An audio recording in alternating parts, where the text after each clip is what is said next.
You want to know if you're in a difficult relationship? Or perhaps you already know that and you just need some advice? That's where my other podcast, Love and Abuse, comes in. Head over to loveandabuse.com and check out the show that's been helping people like you make the next best decisions for all your relationships since 2019. Welcome to The Overwhelmed Brain, where you'll learn to make decisions that are right for you so that you can create the life you want now.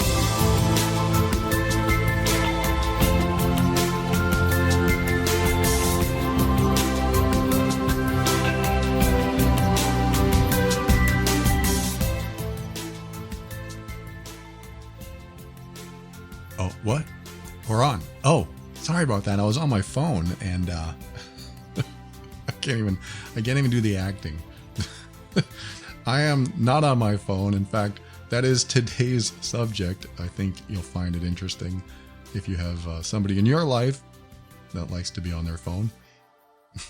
This is Paul Coliani, and I'm here to help you learn to deal with difficult people and tackle life challenges without compromising who you are. This show consists of my personal opinions and is meant for informational purposes only. Always seek a professional for your mental health and well-being. So I started off the show with silence, because how does it feel when you're ignored? How does it feel when somebody is paying attention to something what seems to be more important than you? I know how it feels because my fiance does it all the time. I'm laughing because it's true. A lot of the people we know in our life probably does this. And that's a very good thing to talk about, because it does feel like maybe something is more important, or the person they're either chatting with on the phone or doing with their social media, it does seem like they're more important than us. It seems like it. Is it true? Is it just fulfilling some craving that we have inside of us for social media, for connection in another way? Are we all just introverts that love to be on our phones and that's just the way we're wired? Well, all those questions and more I will not be answering today. I have a specific question in mind that I'm going to be addressing, but I think anyone listening to this might be able to relate to it, either as the offender, and that's a harsh term, I don't mean it that way, but as the person, the perpetrator that is doing this behavior, and the person who's receiving this behavior. The person who is around someone that they want their attention from, and they can't get it because that person is too busy, I don't know, taking pictures of their food or looking at the latest social media, doing what they call doom scrolling, looking for the next story, looking for the next neurological or psychological high, the addiction that can take place with social media and browsing the internet, browsing the news, looking for the latest and greatest of everything. And I did learn a long time ago, during my training, during my teachings, that the brain loves novelty. And all that means is the brain loves new things. The brain loves new things. The brain loves new experiences. And it's comfortable in what I would call a rut. It's comfortable with the same patterns over and over again, but it gets more excited with new things. If you saw a spaceship in the air, that would be exciting. That would be exciting to your brain. It would be scary as hell, but it would be exciting because it would be something new for most of us. And if you saw, I don't know, somebody parachuting down and landing in your neighborhood, that would be exciting. That would be something new. The brain loves novelty. This is why some people love reading.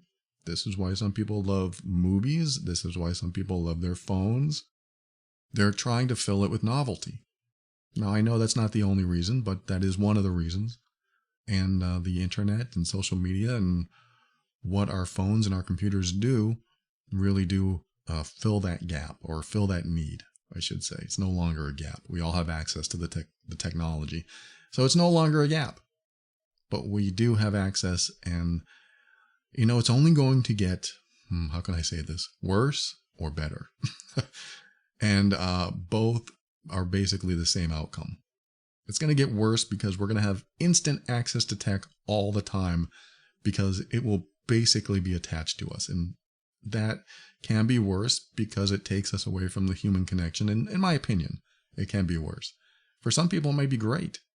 The introverts of the world, the people who don't have friends, it can be great being connected all the time. I'm not going to put it down. I actually love technology. I love new technology. I love all the stuff that we're talking about with AI, and I use AI daily. So I am all about tech. I'm on tech right now doing this show. I'm staring at tech doing this show. When my fiance comes in and says, "You love your toys," I proudly say, "Yes, I do." And there's no conversation after that, because if I said, "No, I don't, I'm not a child," then we can have a conversation, which would definitely be her pointing things out about me that I would obviously resist. But I don't resist. I just say, "Yes, I do. That's who I am." Or at least I just started saying that, because I realized saying, "No, I don't," is pointless.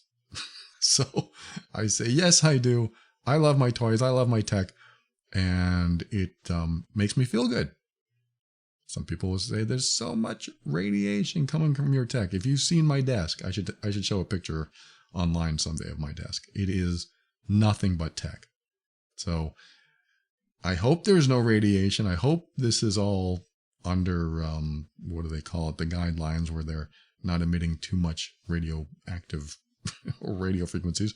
But I love my tech, and I know that tech's getting better, and I will adopt and adapt all of it. And then some people don't like it. They don't like it at all. They don't want it in their lives, or at least some of it. And they're noticing, just like I notice, that tech is taking over people's time and energy. You're always on the phone. You're always on the computer. That's what my fiance's son said to her when she was, when he was 2. He would say things like, "Mom, get off the computer, get off the computer." So back then she was into tech as well. And so when we met, I thought I met my dream girl, and I have. But to meet somebody who knows tech as well as I do and different aspects of it, that was fun. And now she's on her phone a lot. I'm on my phone a lot.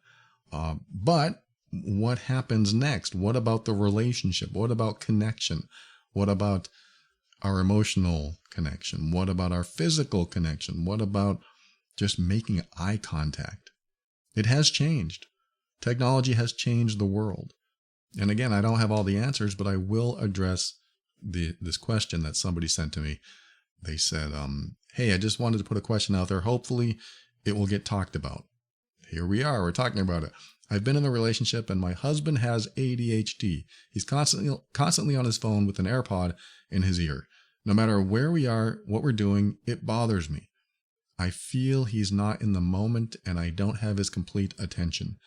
I feel his phone comes before me. It's difficult to talk to him when he's like that. I have to say, 'Hey, pay attention to us.' We have a child together, and I feel like our child doesn't get complete attention either. I know it probably helps with his focus, but I want his focus to be on me." Thank you for sharing that. It is a great subject to talk about, because I think everyone experiences it. So this show is for everyone, except for the people that might have flip phones and only use them when needed. But for those that have to deal with this issue, it's a great conversation to have. And I'll tell you what I think. I think that welcome to the club, first of all. Secondly, this definitely is what is happening in the world and will continue to happen, and will only get worse or better. And I haven't defined better yet.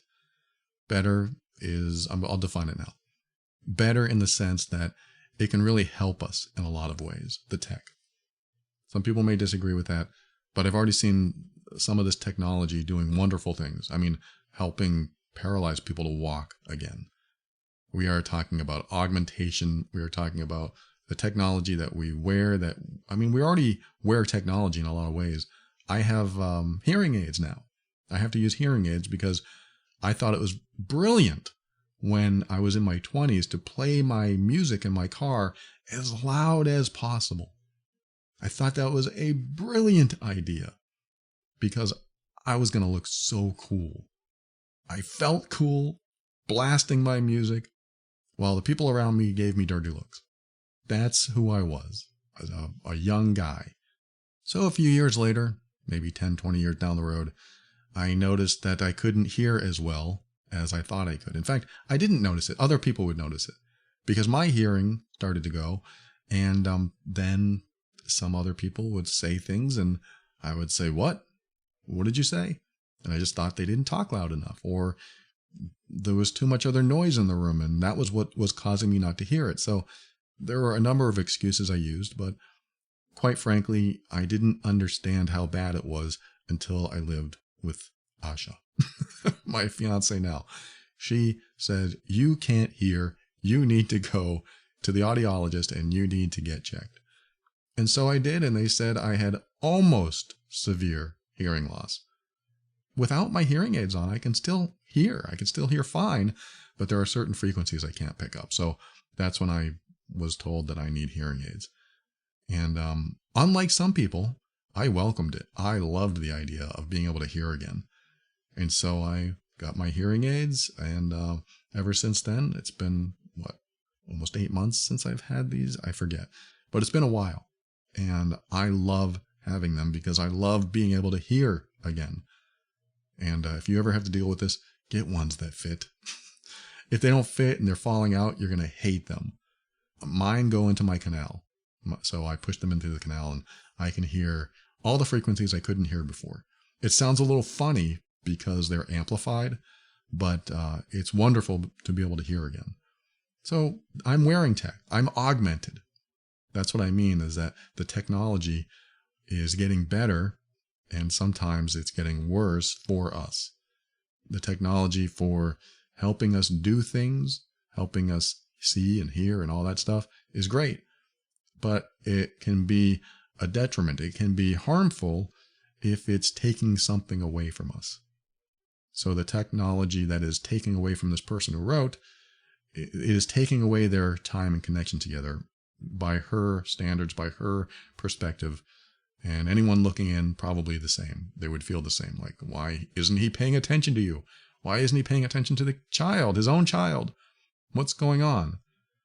And so that's a great thing to address. And let's do that. Let's talk about that. I think my perspective here is that when it comes to addressing something that takes someone away from you in any type of capacity, like in this case, taking time away from us, taking their attention away from me or you, or taking attention away from a situation or a relationship, what is missing in that moment? That's the first question I like to ask. In fact, this person who wrote, what is missing when he's looking at his phone or listening to something? What is missing? Because you need to know what's missing in order to understand what you want to ask for.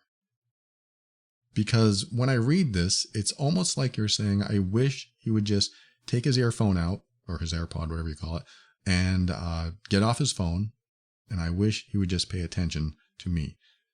But for how long? For what period of time? How frequently? Every day? Every day at 3 p.m.? And I'm being a little difficult here on purpose, because I think you have to define what's important to you. Should he never have it in? Because if that's the case, that's asking a lot. But if that's your standard, to know that he's paying attention to you and to know that he is now back in the relationship, even though the technology will be difficult to avoid going forward, or even now, even if we don't go forward, this is it. This is what we're dealing with. My question to you is, what are you missing? And how often do you want that to happen? How often do you want him to not do that? And you may not have the answer. In fact, I don't expect you to say, well, I don't know. I just want him to pay attention to us when it's important. When is it important? I'm being difficult. I know I am. But I want you to become very clear on what you want from him and in the relationship. Now, you may say, he never pays attention. And I might ask, really, never, ever? And you'll say, well, no, not never, ever, but he's just on it so often. I get that. I totally get that. And so that's why I think it's important to ask yourself what's missing. Understand what is going on inside of you when he's on his phone or when he's listening to something, so that you know what you can ask for and what you want to get from him and the relationship. And what I mean by that is you telling him, hey, I miss having a connection with you. This is what I would like. So you may have already said that, but let me clear this up. What I mean is there are times when you want to feel a connection, and what does that connection look like? Does it mean you want his full attention? And if that's the case, which it probably is, I would like to ask, when he does give you his full attention, let's just say he does it for 10 minutes. He gives you his full attention. He's right there with you. And then he goes back to his phone. Is that enough? Again, I'm being difficult, but I almost want you to quantify this. I almost want you to quantify this mainly because if you don't understand what's missing and how much of that is missing in you, then it's more difficult to ask for if he doesn't want to change who he is and being on his phone. And I'm not giving him a free pass here. We're just starting off talking about this, but I want to make sure that you know what's missing in you so you can convey that to him. For example, let's just say that you really like connecting with him at certain times of the day. And when you try, he doesn't look away from his phone and you have to say, hey, and you're trying to get his attention. It can be difficult. But the goal is to try to fulfill what's missing in you. But it's also important to know how much you need and how much you're willing to compromise. Again, it makes it sound like I'm on his side. I'm not. What I'm asking is, let's just say he doesn't change. Let's just say that he loves being on his phone, or maybe he works on his phone. Like my fiance works on her phone all the time. She uses her phone for work, and it drives me crazy. Not really. It doesn't drive me crazy, but I can't work on my phone for work. It's just very difficult. I've done it. It's just very difficult. It's a tiny screen, but she knows how to do it.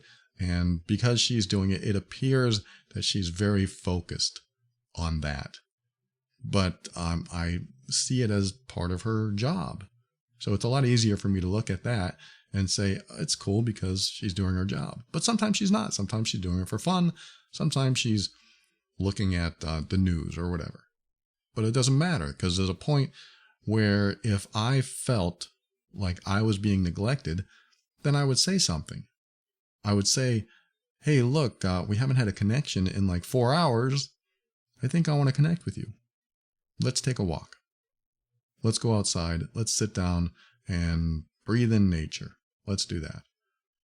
And I know her well enough that she would say, okay, just give me 5 more minutes.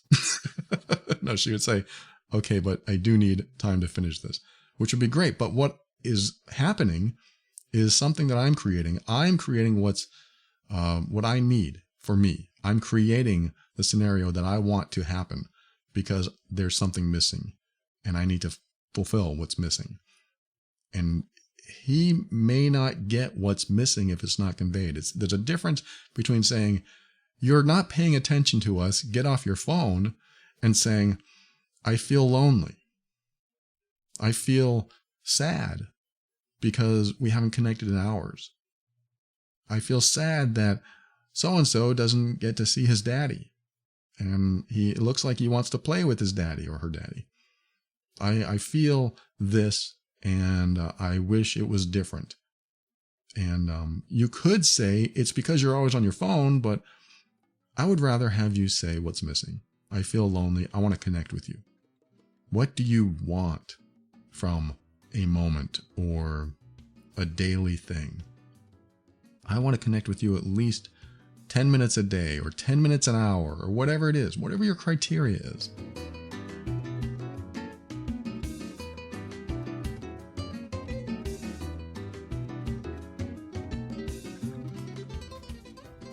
I've done my best to resist my cup of tea after 2 p.m. I'm doing well. I've promised myself I'm not going to do it because I really don't like sleepless nights. But I still have those nights where I feel a little bit wired or even a little bit tired, but I still can't fall asleep.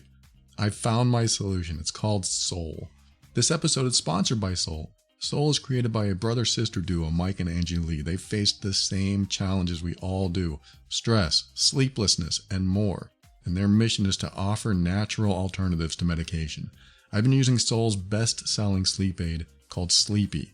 Not only has it helped me drift off faster, but I also wake up feeling great. And trust me, the flavors from blueberry lemonade to honey chamomile are so tasty. And beyond sleep, Soul has remedies for stress, focus, and pain. Some with CBD and some without. And with Soul's rigorous testing, you're always getting a safe, quality product. Grown in the USA, organically farmed, and gluten-free, it's time to get the sleep you deserve. Head to getsoul.com/brain. That's 2 words, getsoul, SOUL.com/brain. Use the code BRAIN for 20% off your order. That's 20% off your order using the code BRAIN. One last time, getsoul.com/brain and code BRAIN for 20% off.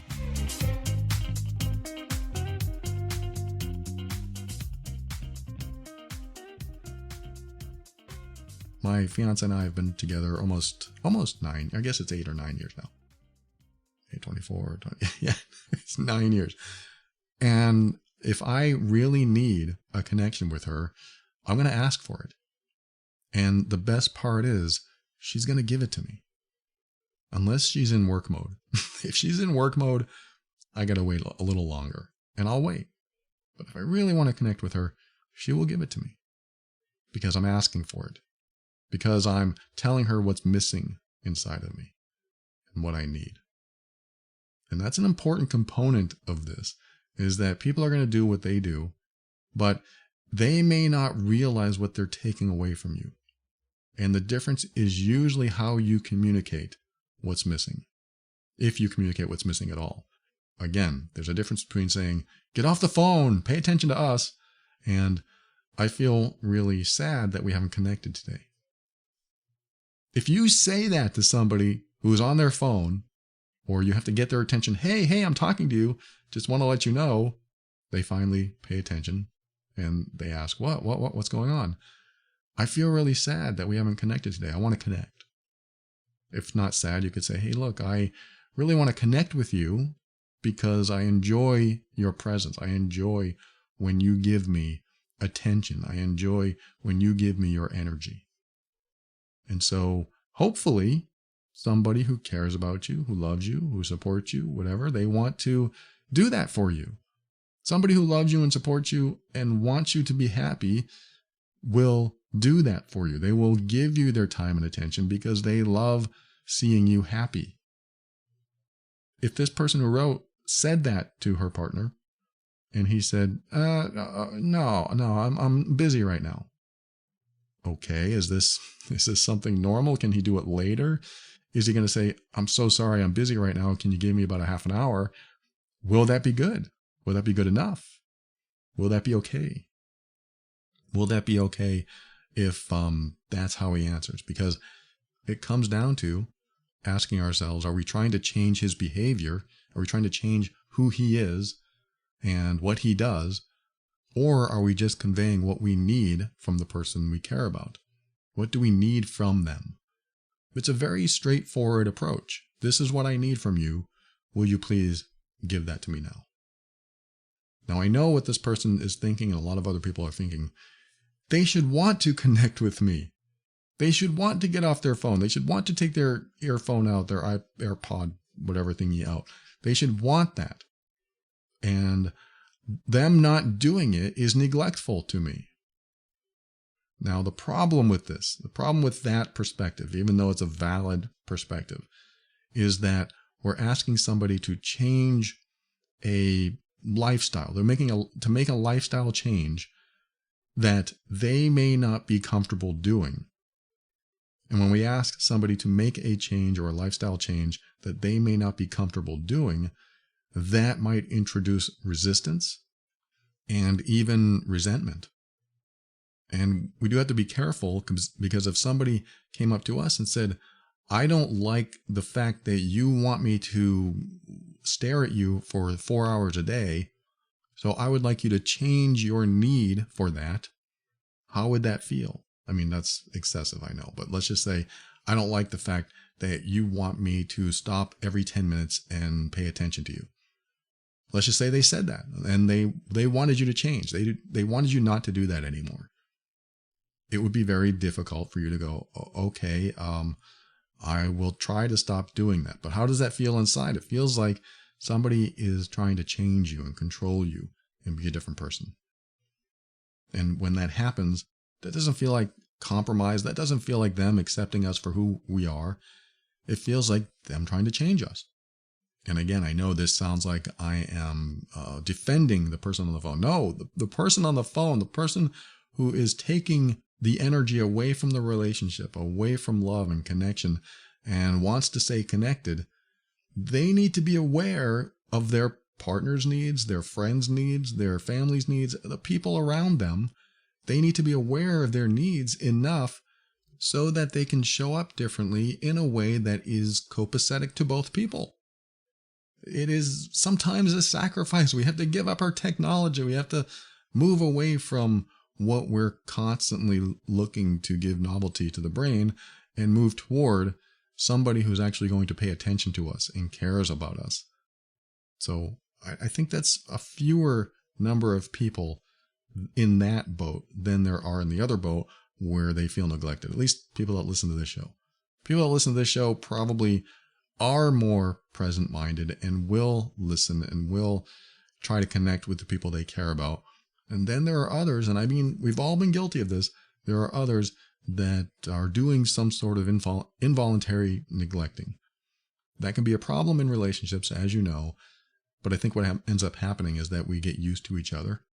And when we get used to each other, we think they're always going to be there. And we think that, okay, we've reached this level of love and level of connection that I don't have to reiterate that I love you and that I care about you. I don't have to reiterate that. So I'm going to continue doing the status quo, which is what I normally do.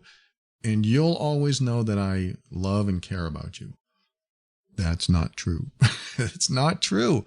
If you do the status quo and much of your status quo is not trying to connect with the person you care about, this is what happens. The other person will feel neglected. The other person will feel like they are alone in the relationship.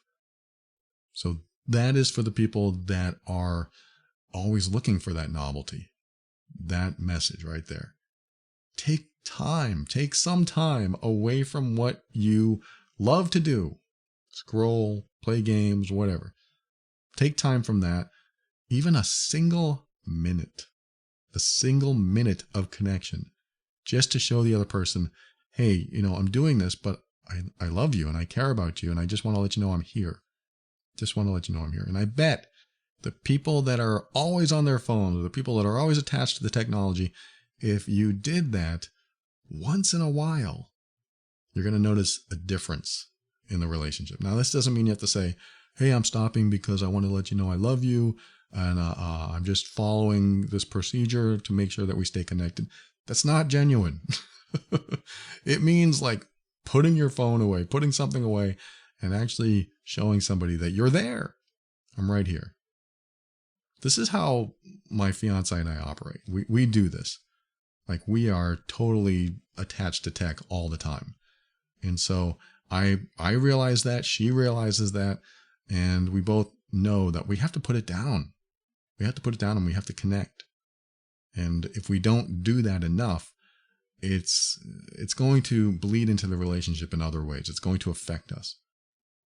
And so to all those who are constantly connected, that is an important factor when you have people around you that matter. Because if you don't disconnect and show them that they matter, that's what it's going to feel like. It's going to feel like that they don't matter.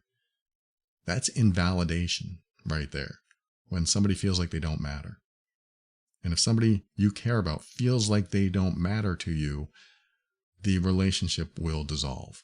It will start to get problematic. You'll start to have problems that you don't even realize what they're about, because it's just going to come out of nowhere. So this is my advice for those of you that do this kind of thing. My advice for those of you who are on the receiving end of these kinds of things, sometimes me, sometimes my fiance, again, I'm not immune to this and no one is, but we have to remember when we're on the receiving end of this, it's important to convey what's missing so that the person that is always connected realizes they have a choice. They realize that something is missing in this person that I care about, and I have a choice to be the person that fulfills that or be the person that ignores that. What does that mean? That means that instead of saying, this is what I want you to do, you say, this is what's missing. This is what I need from you. This is what I would love to have from you, without telling them what they need to do. That might mean, I'm lonely. Can you give me some time? And you might think, well, I can say that once and they will give me the time once. Well, then say it again when you get lonely again. Say it again when you get sad again. Say it again when you just need to connect with them in some small way. Because what'll happen is that you will hopefully build a habit in them, or at least they will build a habit in themselves, because we're not out to change them. We're out to make them realize that we're here, even though we shouldn't have to tell them that. But it does help, because if people are truly always connected, they probably lose track of time. They probably don't even realize that they aren't being connecting, because they get used to being with somebody and they feel like, oh, nothing's changed, so everything must still be good. Yes, I'm sorry. People are that dense sometimes. Again, including me. So this is what happens, is that we can get connected to technology. Our brain gets used to being connected, and then suddenly it's 12 o'clock at night and we should be going to bed, and we haven't connected all day long. That definitely can and does happen, which is why it's important for the recipient, the person on the receiving end of this, to convey what's missing inside of them. This is what I need. Will you give this to me? Now, how do we say this without trying to look like we're changing the person? We can say, you can continue, I mean, maybe you don't say this, but you think it, they can continue doing anything they want as long as I get these particular needs fulfilled. And of course, they have to be reasonable. Saying that you want their time and attention 50 minutes out of every hour might be unreasonable. But to say, look, give me 5 minutes so I can connect with you, so we can talk, hopefully they will. And I say hopefully because, yes, I know there are some difficult relationships out there. Well, the person will put down their phone and say, fine, what do you want to talk about? That sounds like a real connecting moment, doesn't it? It's not. That is someone getting frustrated that you have needs too. And that's sad. Because if the relationship is like that, then there are other things going on that need to be addressed. Do you want to connect anymore? Do you care? That might be something that gets deeper into the weeds of conversation, but maybe it needs to happen. Maybe a conversation like that needs to happen. Now, the person who wrote said that sometimes, or a lot, he ignores his own child. Now, let me say this. When it happens, let's just say that you're around somebody and this happens all the time. Some people need direct guidance. Sometimes they need a command. I need you to put the phone down and listen to me for 5 minutes. I need you to do that. Now, when you do that, it might be like ripping them off of their digital high. And sometimes people won't like that. But it's important to communicate the reasons that you need them to disconnect. Just like this person, I need you to play with your child. Why would I have to say that? He's a parent. He should figure this out himself. Sometimes they can't. Sometimes they can't figure things out themselves. This is something I had to learn in my relationship. Well, actually, my fiance, Asha, she had to learn this with our relationship, is that sometimes I'm dense. Sometimes I don't get it. I don't get what she wants. I don't know what she's asking for because she hasn't asked for it in a literal way. She will convey things, or she has in the past, conveyed things that she assumed I would get what she's asking for. You know, these plates are dirty. I'm just giving you an example. This never happened here, but these plates are dirty.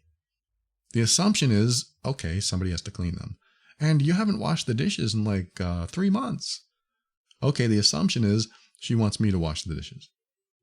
But again, using this just as an example, my interpretation of that might be, wow, she's really upset about those plates. I wonder if there's something else going on. It could happen. And things like that have happened. Things like that simple thing have happened. And then she would go share with her friend, I told him the plates were dirty and he still wouldn't wash them. Why? Why is he like that? And her friend will say, well, did you ask him to wash the dishes? And then my fiance would say, I shouldn't have to. And her friend would say, well, ask him, because some people need to hear the direct word. Some people need to know exactly what you want, what you need, and what you're asking, because they don't always get it. We don't think the same. A lot of us don't think the same. What you're saying, my fiance, what she's saying to me is, I want you to wash the dishes because it's been 3 months. I think it's time. And what I'm hearing is, wow, she sounds like she has some issues she has to work through. So I'm misinterpreting, not on purpose. And again, this is an example, but she is trying to convey a message, but not in a way that makes sense to me. This is why this topic is a great thing to talk about, because sometimes we say things that don't convey the actual message. Hey, get off your phone and pay attention to me because I'm lonely, I'm sad, I miss you. I mean, it doesn't have to be lonely or sad. It doesn't have to be negative, but it could just be, I really miss you. I really miss spending some time with you. So let's do that now. Or how about an hour we take a walk? How about an hour we go get some ice cream? Whatever it is. You might have to give those commands. And eventually, this is hopefully what will happen, is that the more you convey this, the more you do this, hopefully they'll put their phone down in the future or whatever technology they're connected to and want to spend time with you, because they realize not only is it important to you, but it makes the relationship better and they feel good doing it. And they will slowly wean off the constant digital connection that they have and put their energy toward what's most important. And some people, yes, they need to be guided to that. If you try to guide him to that and he still doesn't get it, you got to be more direct. And if you tried to be more direct and he still won't get off his phone, then you might have to apply some accountability. If you don't want to connect with me, if you want to stay on your phone, I guess you'll have to make your own dinner, because I need connection. I want to be in a relationship with you. I don't want to be by myself over here. I want to be in a relationship with you. Now, this might be a little extreme, maybe not, but it's all a matter of helping someone see the path that you want to travel with them. And if they want to be on that path too, the relationship could be a lot better. At least you'd be getting your needs met and you've been trying to meet their needs. And I've been very careful not to say, you need to stop using your phone. You need to stop playing games. I've been careful not to say that, because as soon as you take something away from somebody, what ends up happening, or what can happen, is that they can develop resentment, or they can be resistant to other things. And that can be a scary area to put the relationship in, because when you do that, then other destructive behaviors can come out of that, because now the subject matter is almost taboo. Like, I can't get on my phone anymore, so I guess I'll just be pouty all the time, or I'll just be in a constantly triggered state. So no matter what happens, I've got a very short fuse, and we don't want that to happen. I think the best way to move forward in any type of relationship is allowing the person to be who they are, but also get your needs fulfilled. If I can allow my fiance to be on her phone for 6, 8, 10 hours a day, which is not true, but let's just say I can allow that, but I still get my needs met, that's great. Because she's getting her needs met, even though I might not agree with everything she does, or how she does it, or how much time she spends doing it. But if I'm getting my needs met, that's what's most important. I want to connect with her. I want her to connect with me. I want to spend time with her. And if I'm not getting my needs met, then I'm going to ask for more. And hopefully we're in a good enough, strong enough relationship where we can provide that to each other. I hope this helps in some way. Thank you for writing that. I know it's difficult. This is the way things are today, but hopefully that gives you something to think about and a direction to go. Thanks again, and thanks for listening to another episode of The Overwhelmed Brain. I want to thank our financial backers this week, the patrons of the week, Ashley, Stephen, Paige, Brian, Larry, Winnie, and Brad. Thank you so much. They value this show and they decided to give back, and I am very grateful they do that. Thank you again. And if you value the show like these patrons do and you want to give back, head over to moretob.com, and there are options to do that over there. I appreciate all of you. And for a show on how to deal with difficult relationships, hey, that's what we talk about, right? Visit loveandabuse.com, and I get into the weeds over there, very deep areas of difficulties and toxic behaviors. Loveandabuse.com. And if you know you're the difficult one in the relationship, head over to healedbeing.com. I have a robust program with a support group and all that kind of stuff for those who want to change their behaviors at healedbeing.com. And thanks to Kevin McLeod of Incompetech.com for some of the music transitions in The Overwhelmed Brain.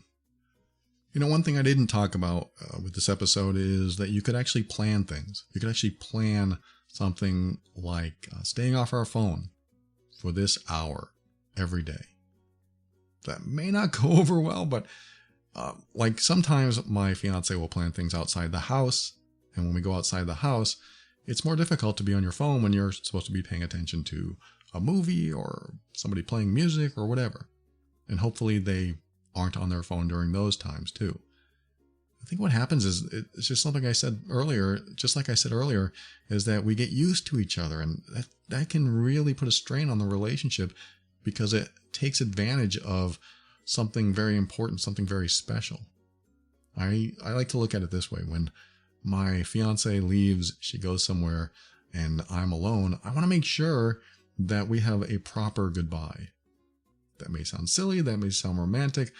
For me, it's just something I want to do, because what if she doesn't come back?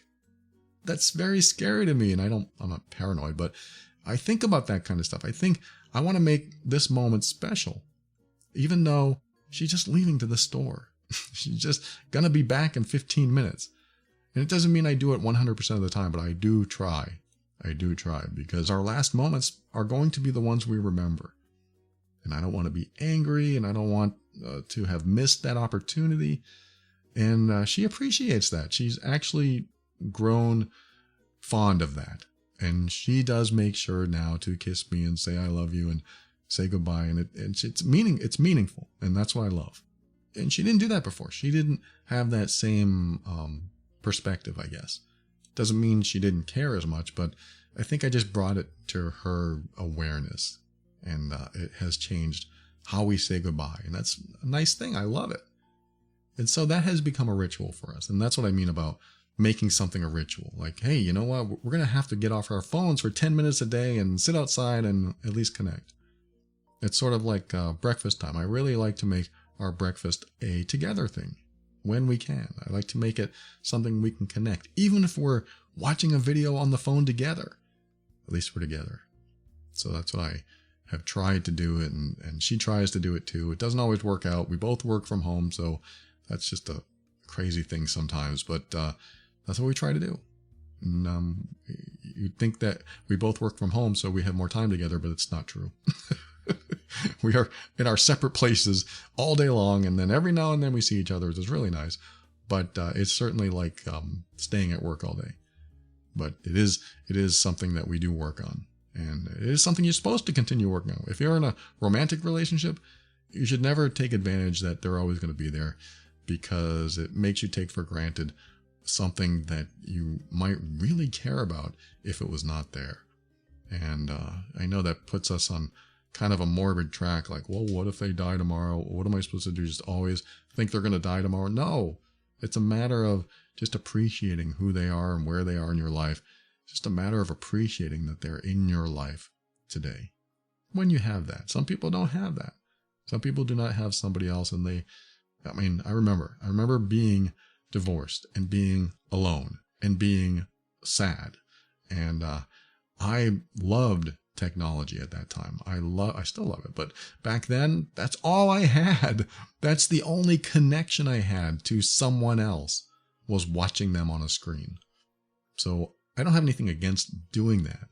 I think it can be very helpful to help the time pass and even help you heal. I think there's a lot of wonderful stuff that you can listen to and watch to help you heal. Hey, that's what I try to do here every week. I hope this is helpful to you. Thank you so much for listening. And just remember to always keep an open mind, because maybe this stuff isn't helpful.